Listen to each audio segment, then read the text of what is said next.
Namaskar students, welcome to my YouTube channel AKM Management Classes। जैसे कि हमने previous video में qualification pack retail team leader और departmental manager level 4 और 5 के अंदर नोट्स स्टार्ट किया था to communicate effectively with stake holders. So हमने प्रीवियस वीडियो में एलिमेंट 1 किया था, आज हम एलिमेंट 2 करेंगे और आने वाली वीडियो में हम एलिमेंट 3 करेंगे कंप्लीट।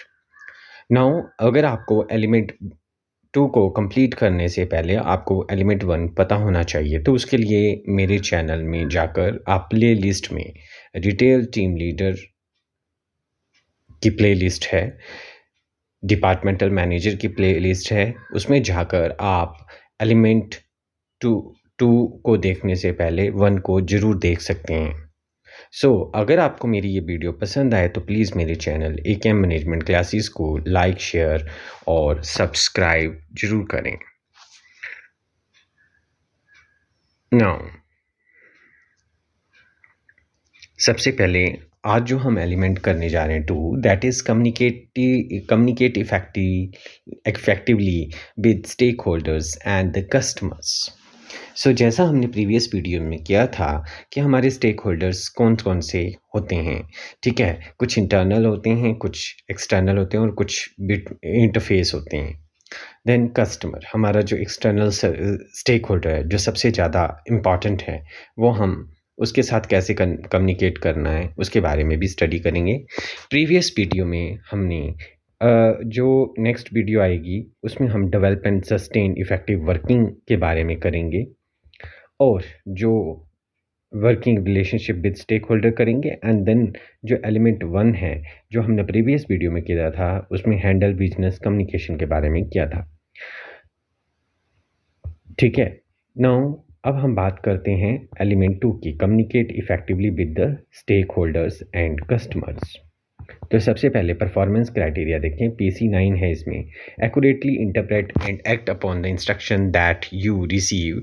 PC10 है, make sure you get clarification when you need to.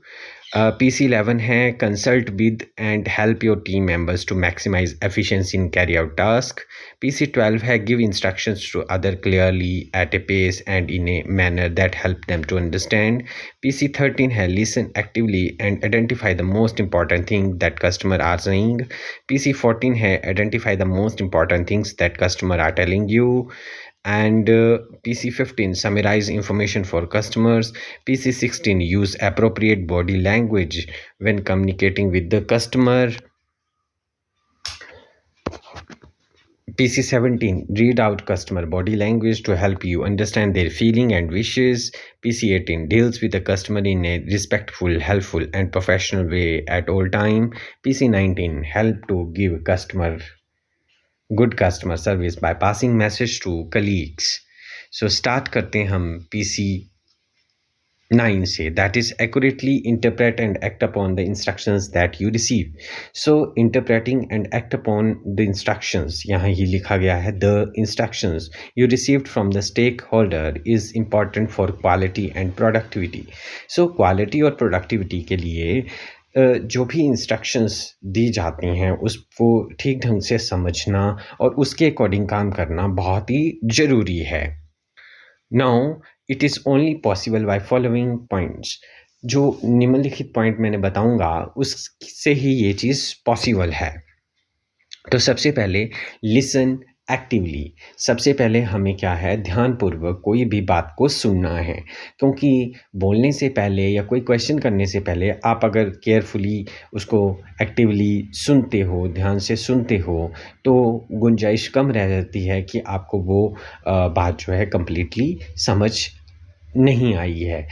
ध्यान से अगर सुनेंगे तो कहीं न कहीं आपको ज़्यादा नहीं तो 70 to 40% 90%, अबव 90% तक बात समझ आ ही जाती है, या समटाइम 100% समझ आ जाती है। इन शॉर्ट, तो सुनना बहुत ही ज़रूरी है, लिसनिंग स्किल होना बहुत ही ज़रूरी है। देन रिपीट इंस्ट्रक्शंस, जो भी आपको इंस्ट्रक्शंस दी गई हैं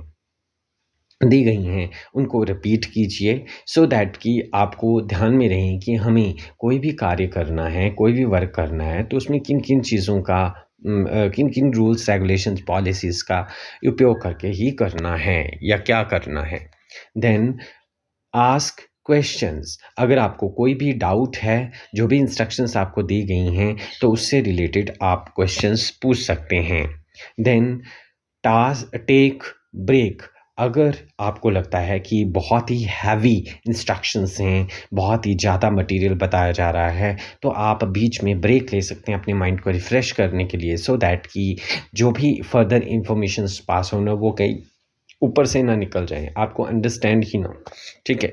इन शॉर्ट, अगर डिफाइन द टास्क और इंस्ट्रक्शंस, जो भी टास्क और इंस्ट्रक्शंस हैं उनको प्रॉपर वे से डिफाइन किया जाए तो वो कार्य आसान नहीं रह जाता, उसको इंटरप्रेट कर वो सही ढंग से ही इंटरप्रेट की जाती है वो बात, और उसके अकॉर्डिंग आप प्रॉपर वे से एक्ट अपॉन कर सकते हो। Then break the task into smaller step, अगर बहुत बड़ा काम दिया जा रहा है, एक प्रोजेक्ट वर्क दिया जा रहा है, तो उसको स्मॉलर स्टेप में प्रायोरिटी वाइज अगर आप ब्रेक कर लेते हो टास्क को, तो इससे आपको और भी ईज़ी हो जाता है कि जो आप इंस्ट्रक्शंस पास ऑन की गई हैं, उसको आप सही ढंग से कर सकें।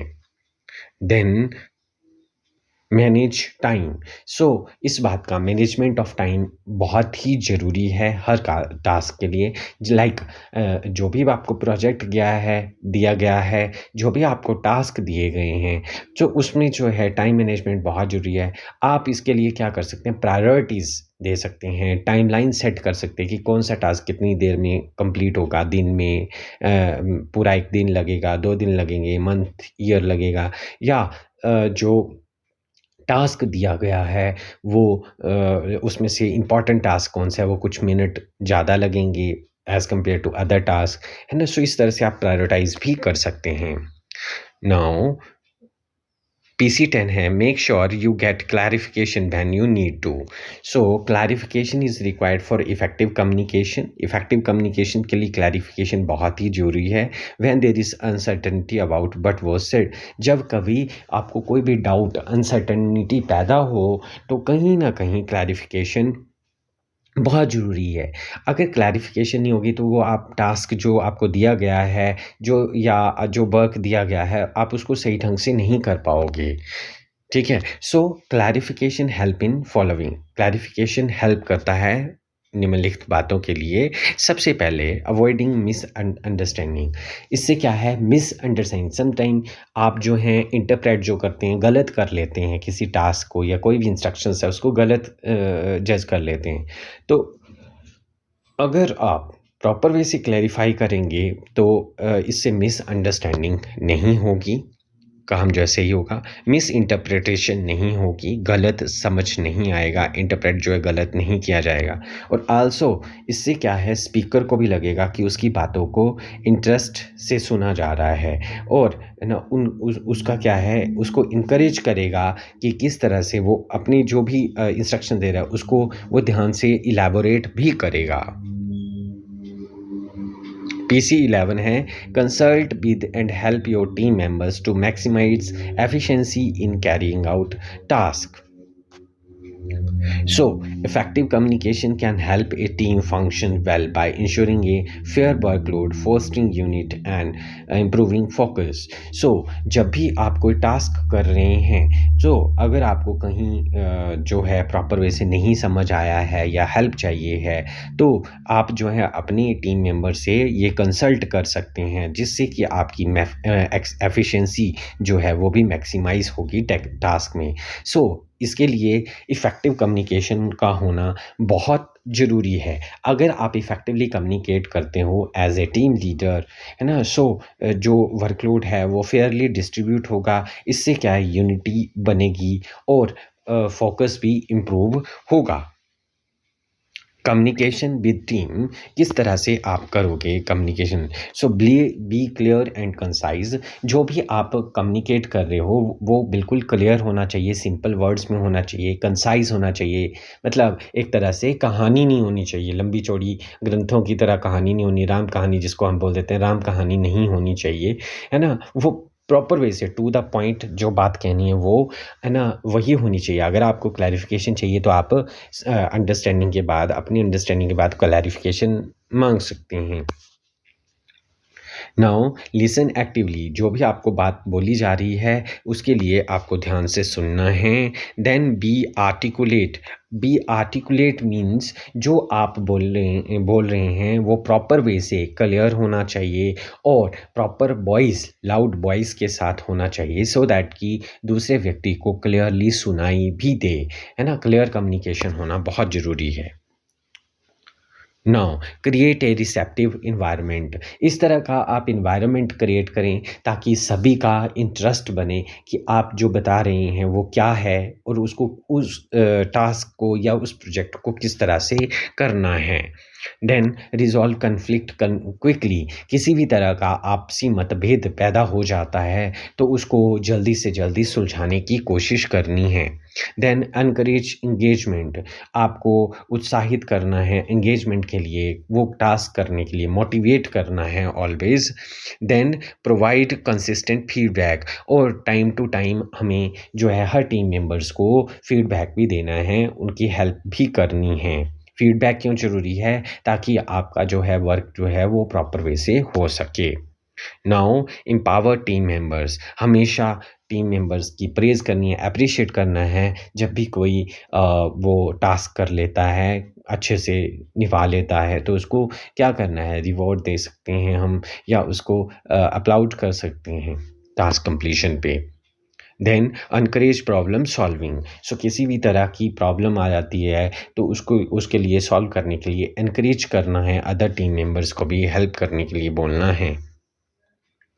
Now PC12 give instructions to other clearly at a pace and in a manner that help them to understand, बोलता है जो भी आप इंस्ट्रक्शंस दें वो क्लियर होनी चाहिए और इस मैनर में होनी चाहिए ताकि इस स्पेस में होनी चाहिए कि दूसरे सभी लोगों को वो आपके टीम मेंबर्स को प्रॉपर वे से समझ आ सके।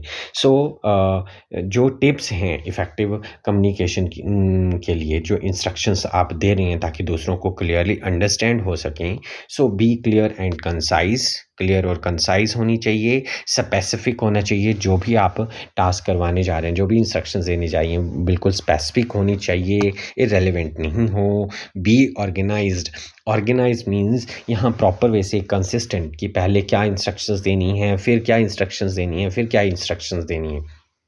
सो बी ऑर्गेनाइज्ड, इसके लिए ऑर्गेनाइज होना। बी पेशेंट, आपको धैर्य रखना है, धैर्य रख के ये काम करवाना है, ये इंस्ट्रक्शंस देनी है ना। बी अवेलेबल टू आंसर, अगर किसी को कोई डाउट पैदा होता है तो उसके लिए हमेशा आंसर देने के लिए रेडी रहना है।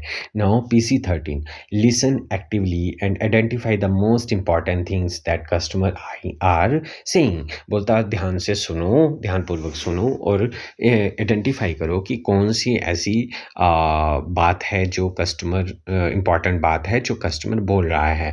So to make customer feel valuable always listen actively, जैसे हमने पहले भी बताया कि आपको एक्टिवली सुनना पड़ेगा to know the customer concern, जो भी कस्टमर का कंसर्न है। But for this you always do following, कि वो जो बात कह रहा है उसमें से मोस्ट इम्पॉर्टेंट थिंग कैसे आइडेंटिफाई करनी है, तो उसके लिए ऑल आस्क फॉर फीडबैक, आप हमेशा कस्टमर से फीडबैक लें। जैसे आपने देखा भी होगा कि आप जो है वीडियो कॉल करते हैं तो उसके बाद फीडबैक आता है ना। अगर आप फीडबैक लो देते तो रीज़न पूछते हैं कि क्यों आया है, तो इससे क्या है, फीडबैक से आपको अपनी कमियों वीकनेसेस के बारे में पता लगता रहेगा, ठीक है। देन रिस्पॉन्ड क्विकली, कोई भी क्वेश्चन है, कोई भी किसी तरह की क्वेरी है तो उसके लिए क्विकली रिस्पॉन्ड करना है। Then acknowledge, always acknowledge the customer, be transparent, हमें कोई भी हिडन बात नहीं रखनी है, फॉल्स कमिटमेंट नहीं करनी है या कोई भी हिडन बात नहीं रखनी है, हर चीज़ के लिए ट्रांसपेरेंट रहना है। हर चीज़ के, चाहे वो प्रोडक्ट दिखा रहे चाहे आप सर्विस दे रहे हैं, उसके लिए ट्रांसपेरेंट रहना है, हर चीज़ उनसे शेयर करनी है। देन पैराफ्रेज और मेक नोट इफ़ नीडेड, अगर आपको लगता है कि कस्टमर जो कंसर्न बता रहा है वो बहुत लंबा चौड़ा है ना, बड़ी अभिव्यक्ति जिसकी बहुत ज़्यादा लंबी चौड़ी है, बहुत बड़ी एक उसका कंसर्न है, तो आप क्या है पैराफ्रेज कर सकते हैं, समराइज कर सकते हैं, अगर आपको लगे तो उसके नोट भी ले सकते हैं, नोट्स भी बना सकते हैं। PC14 identify the most important thing that customers are telling you. आपको आइडेंटिफाई करना है कि इंपॉर्टेंट थिंग्स कौन सी हैं जो कि कस्टमर आपको बता रहा है। सो कम्युनिकेशन, वैसे तो जो भी कम्युनिकेट किया जा रहा है वही इंपॉर्टेंट थिंग है किसी भी रिलेशनशिप को बिल्ड करने के लिए। सो इसके कैसे पता चलेगा? जब भी आप कस्टमर से फीडबैक लेंगे तो आप आइडेंटिफाई कर पाएंगे कि कौन सी चीज़ें जो हैं हमारे लिए मोस्ट इम्पॉर्टेंट हैं। दूसरा है ना, एक्टिवली कस्टमर के कंसर्न को ध्यान से सुनेंगे। ठीक है। तीसरा, आस्क फॉर रेटिंग। आप उसको रेटिंग के लिए बोलते हो कि आप जो है रेटिंग करें। जैसे मैंने बताया अभी, आप वीडियो कॉल करते हैं तो रेटिंग आती है बाद में, है ना। या आप आजकल क्या है, जियो जो है सिम जो है थोड़े टाइम के बाद आपको हर महीने जो है फीडबैक फॉर्म फिल करने के लिए बोलती है, सो दैट कि कोई भी वीकनेस होगी उनकी सर्विसेज में उसको इम्प्रूव किया जा सके। Then simple ranking. सिंपली आप क्या करवा सकते हो, कस्टमर से रैंकिंग करवा सकते हो। कुछ एट्रीब्यूट्स को लेकर रैंकिंग करवा सकते हो, जैसे ओवरऑल रेटिंग करवाते हैं वैसे ही कुछ चीज़ों को लेके सर्वे करवाया जा सकता है कस्टमर के थ्रू। या कस्टमर को बोला जा सकता है कि आप प्राइस को लेके, प्रोडक्ट को लेके क्या रैंकिंग करते हो। देन कांस्टेंट सम एलोकेटिंग, है ना। इसमें क्या होता है, इसमें भी एक तरह का ये रैंकिंग ही है, एक तरह की रेटिंग ही है, जहाँ पे हम क्या हैं कुछ पॉइंट्स को एक ही मतलब कांस्टेंट सम एलोकेटिंग में, मतलब एक पर्टिकुलर एरिया लाइक सर्विसेज का एरिया है तो उसमें पर्टिकुलर पॉइंट्स होंगे, उसको सम टोटल कर देंगे, उसके आधार पे पॉइंट्स दे देंगे। देन PC15 है समराइज इंफॉर्मेशन फॉर कस्टमर्स।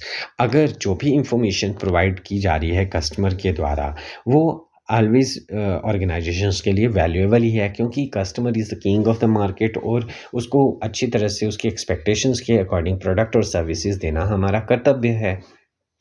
तो जो भी इंफॉर्मेशन दी जा रही है कस्टमर के द्वारा वो वैल्यूएबल ही है किसी ऑर्गेनाइजेशन से के लिए। इफ़ इंफॉर्मेशन बहुत लंबी है और जो भी इंफॉर्मेशन कस्टमर के द्वारा दी जा रही हैं, अगर आप उसको अपने वर्ड्स में समराइज़ करते हो, है ना, और कस्टमर को बताते हो कि हमने ये अंडरस्टैंड किया है, हम ये फ़ील करते हैं, तो इससे क्या है, कस्टमर वैल्यूएबल फ़ील करता है। Now, PC16 में use appropriate body language when communicating with the customer. जब भी आप कस्टमर के साथ इंटरेक्ट कर रहे हो, कम्युनिकेट कर रहे हो, तो बॉडी लैंग्वेज आपकी सही होनी चाहिए। सो वो बॉडी लैंग्वेज जो नॉन वर्बल लैंग्वेज है आपकी कम्युनिकेशन की, वो कैसी होनी चाहिए? पहले तो पॉजिटिव बॉडी लैंग्वेज। अब पॉजिटिव बॉडी लैंग्वेज होती क्या है? जिसमें आप कस्टमर को की तरफ आई कांटेक्ट के साथ उससे बात करें, इससे कस्टमर वैल्यूएबल फ़ील करेगा। दूसरा, आपका बॉडी पोस्चर जो है वो सही होना चाहिए, झुकाव नहीं होना चाहिए। एक डिस्टेंस के, जैसे हमने इग्नोस में किया भी था कि एक पर्टिकुलर पर्सनल स्पेस आपको देना होता है कस्टमर से जब आप बात करते हैं। ओपन स्टांस, आप ओपनली बात कर सकते हैं, इससे क्या फ्रेंडली रिलेशनशिप बिल्ड होता है और कस्टमर खुल के बोल पाता है। स्माइलिंग फेस के साथ बात करना है। नोडिंग, यस और नो के लिए आप बात करते हुए यस और नो के लिए हेड हिलाना। Use hand gesture, proper hand gestures जो हैं वो यूज़ करने से कम्युनिकेशन इफ़ेक्टिव मानी जाती है। रिमूव डिस्ट्रैक्शन, किसी भी तरह की रुकावट है, किसी भी तरह का बैरियर आ रहा है कम्युनिकेशन के दौरान, तो उसको आप रिमूव करें। Be conscious of your tone, आपकी वॉइस क्वालिटी है वो अच्छी होनी चाहिए। किस तरह से कि आपको कब रेज़ करनी है अपनी वॉइस और कब लो पिच में बात करनी है, आपको पता होना चाहिए। Speak loudly, clearly and confidently, ये तभी पॉसिबल है जब आपको पूरी डिटेल्स प्रोडक्ट की, सर्विसेज की पता हो, तो आप लाउडली, क्लियरली और कॉन्फिडेंटली बोल सकते हैं। Now PC17, read out customer body language to help you understand their feeling and wishes। सो बोलता है कस्टमर की बॉडी लैंग्वेज को अंडरस्टैंड करो ताकि आप कस्टमर के बारे में पता कर सको। सो बोलता है ये बहुत ज़रूरी है कि कस्टमर की expectation to know the, again the है, ही नहीं है ना, customer expectation by understanding their body language. आप कस्टमर की बॉडी लैंग्वेज से उसकी एक्सपेक्टेशंस क्या हैं, उसकी फीलिंग्स, विशेस क्या हैं, इसका पता लगा सकते हो। तो सबसे पहले बात आती है टोर्सो की। टोसो जो होती है ये बॉडी लैंग्वेज है जिसमें आप जो हैं एक प्रॉपर बॉडी पोस्चर अटेन करते हो, है ना? तो इससे क्या ये पॉजिटिव बॉडी लैंग्वेज मानी जाती है। इससे पता चलता है कि कस्टमर जो है वो आपकी बात को ध्यान से सुन रहा है।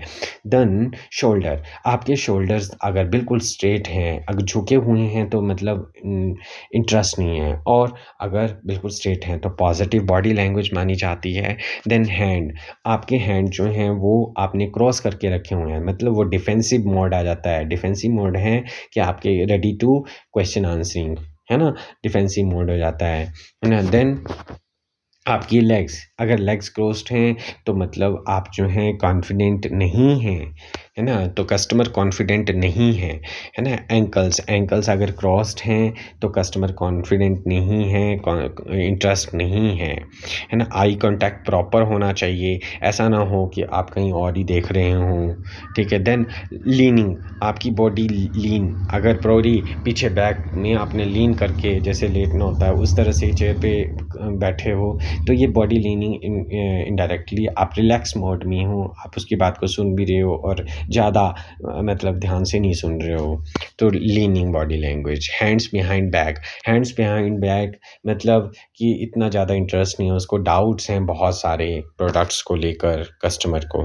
पोस्चर्स, आपका पॉजिटिव पोस्चर होना चाहिए। Fidgeting and frowning, fidgeting and frowning indicates doubts, queries, है ना? और नॉट इंटरेस्टेड, है ना? सो इस चीज़ को इंडिकेट करता है। तो ये कस्टमर की ये बॉडी लैंग्वेज से हमें पता होना चाहिए, रीड करनी आनी चाहिए, है ना? लुकिंग अवे, जब आप बात कर रहे हो तो कस्टमर कहीं और ही ध्यान में नहीं रहे, इट मीन्स वो इंटरेस्टेड नहीं है।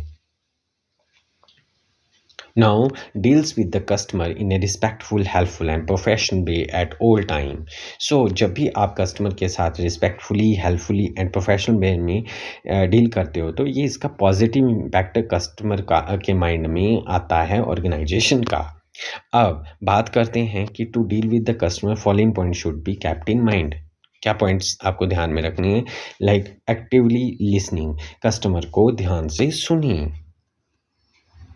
कम्युनिकेशन, आपका जो कम्युनिकेशन है वो इफ़ेक्टिव होना चाहिए।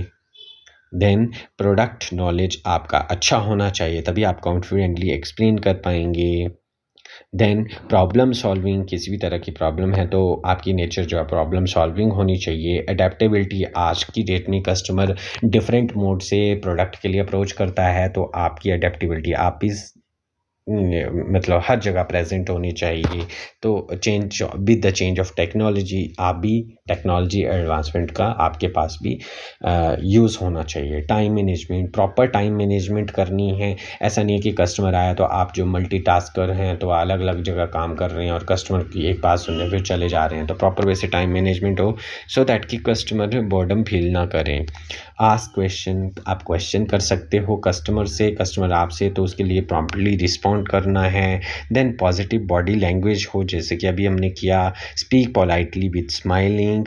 Then always courteous, listen actively, है ना? कर्टियस रहना है। Use of words like thank you, welcome, visit again, है ना? How can I help you, इस तरह के वर्ड्स आपकी जुबान पे हमेशा होने चाहिए।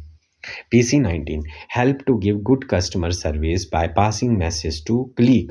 अब बोलते हैं कस्टमर सर्विस अच्छे तरीके से देने के लिए, है ना, कई बार आपको कलीग्स को भी मैसेजेस देने पड़ते हैं, तो उसके लिए क्या करना चाहिए? तो बोलता है ये तभी पॉसिबल है जब आपका कम्युनिकेशन चैनल जो है, जो मीडिया है, वो इफ़ेक्टिव हो। सो स्टेक होल्डर्स के साथ तो आप जानते हैं ईमेल्स के थ्रू, रिटन ईमेल्स के थ्रू या टेलीफोनिकली बाय मैसेजेस बात होती है, तो जो कस्टमर है उसके उसके साथ बात करने के लिए आप टेलीफोनिकली यूज़ कर सकते हो। आज की डेट में सोशल मीडिया एट्सेट्रा यूज़ हो रहे हैं, आप जो है मैसेजेस दे सकते हो, आप जो हैं उनको कोई ईमेल्स, लेटर्स पोस्ट कर सकते हो, है ना? दूसरा, है ना, मैसेज की अंडरस्टैंडिंग होना बहुत ज़रूरी है कि आप क्या कन्वे करना चाहते हो। Feedback, most important thing is feedback. Feedback से हमें क्या कस्टमर के लिए इम्पॉर्टेंट है उसका पता चलता है और हमारी ऑर्गेनाइजेशन के लिए कौन सी चीज़ें ज़्यादा ज़रूरी हैं टुडेज़ कम्पिटिटिव वर्ल्ड्स में उसका पता चलता है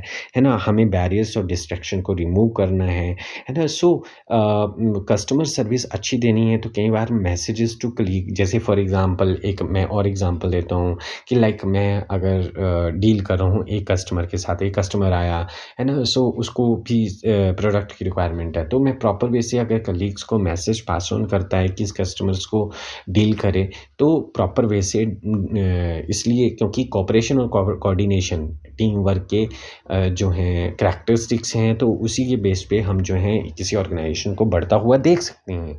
सो बोलता है कि अगर आप किसी कस्टमर को अच्छी सर्विसेज़ देना चाहते हैं, तो अपने कलीग का साथ ले सकते हो। सो प्रॉपर वे से अब मैं इसका एग्ज़ाम्पल है, तो गाड़ी की सर्विस करवाने जाते हैं, तो वो फ़ॉल्ट्स निकालते हैं, 2-3 4 फ़ॉल्ट निकलेंगे। सो पहले कौन-सा वर्क प्रॉपर वे से होएगा वो बताया जाता है। देन जो है आपका जॉब कार्ड जो है वो दूसरी जगह पे पास ऑन कर दिया जाता है जो उसके बाद का काम है। जैसे आपने वॉश करवानी तो वॉशिंग का काम जो है सबसे लास्ट में होना है ना? सो वॉशिंग जो है वो सबसे लास्ट में, तो जॉब कार्ड पे है ना 1 बाय 1 वो पास ऑन होता रहता है कलीग्स को मैसेज, जो भी कलीग है मैकेनिकल डिपार्टमेंट के, सर्विस डिपार्टमेंट के, उनको साइड बाय साइड वो card information, written information pass on होती रहती है। सो इससे क्या है कस्टमर की प्रॉपर वे से सर्विसेज दी जा सकती है। सो आज हमने किया कि किस तरह से हम जो हैं वो प्रॉपर वे से कम्युनिकेट करते हैं स्टेक होल्डर्स और कस्टमर के बीच में। सो अगर आपको मेरी ये वीडियो पसंद आई है तो प्लीज़ मेरे चैनल को लाइक, शेयर और सब्सक्राइब करें। Thank you.